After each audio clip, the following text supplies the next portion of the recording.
Brent, thanks. In Salem, a falling tree crushed a car parked on Edgewater Street. The owner had gone into a bookstore about 10 minutes before. Police closed the street for cleanup. The tree scared a driver in a nearby car who heard the snap. The 50-foot Douglas fir was one of many trees blown down in the capital city. Wind and saturated soil are causing roots to give way. Certified arborists like Clint Landon will have a busy weekend assessing the damage caused by this latest round of severe weather. Landon says trees with existing damage are the ones most likely to come down during stormy weather, and all the rain just makes it easier. When the roots get super saturated and we get these winds that the trees aren't used to coming from the south, oftentimes we can look at a complete tree failure. Landon says signs of rot include large cracks or gaps in the limbs, and there isn't much you can do about it other than remove the affected portion of the tree.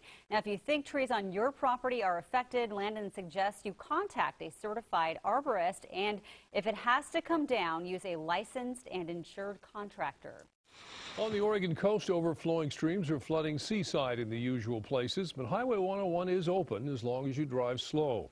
A flood warning is up for the Nehalem River in Clatsop and Tillamook counties, also for the Wilson River near Tillamook. The Nehalem rose above flood level last night and may crest today at 14 feet. That would flood low-lying farms and dairies. A weather alert on the southern Oregon coast. U.S. Highway 101 is closed at Port Orford. Engineers are assessing a landslide that came down overnight 11 miles south of the town. The Coast Highway is still buried this morning. Cleanup is not possible until that hillside becomes more stable. Saturated soils released the slide, an estimated 400 yards of rocky debris. Alternate routes are Highway 42, I-5, and US 199. This could go down in the record books as the wettest March ever in Portland. Wow. Sally Showman is here with rainfall totals here and elsewhere. Hey, Sally. A good afternoon, and I'm standing in front of those rainfall totals, but keep something in mind when I step aside. These are totals just since midnight. So we've had well over an inch in Hood River, and look at in the local area around Portland, close to an inch for Gresham, Clackamas, and Sherwood. Elsewhere, well over a half an inch for Woodburn, Lake Oswego, Southeast Portland, and Troutdale, and the rain just keeps on coming.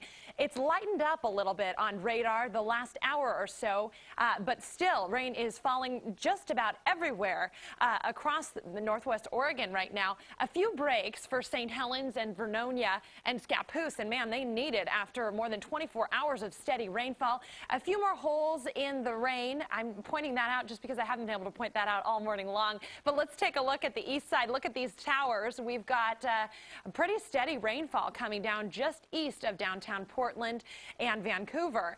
And so we do have a flood watch in effect for all of the areas here indicated in green. My biggest concern is with coastal rivers, Willamette tributaries, and the Willamette south of Salem. Here are some of the local rivers that are under a flood warning this afternoon. So the plan for the rest of the day, very soggy. We're wet and breezy all the way through the evening commute. Still wet by 8 o'clock tonight for your evening plans. I'm going to pinpoint the rest of your forecast. More heavy rain on the way. Thanks, Sally. If your backyard, farm, or soccer field is flooded, snap a picture and send it to news@KOIN.com.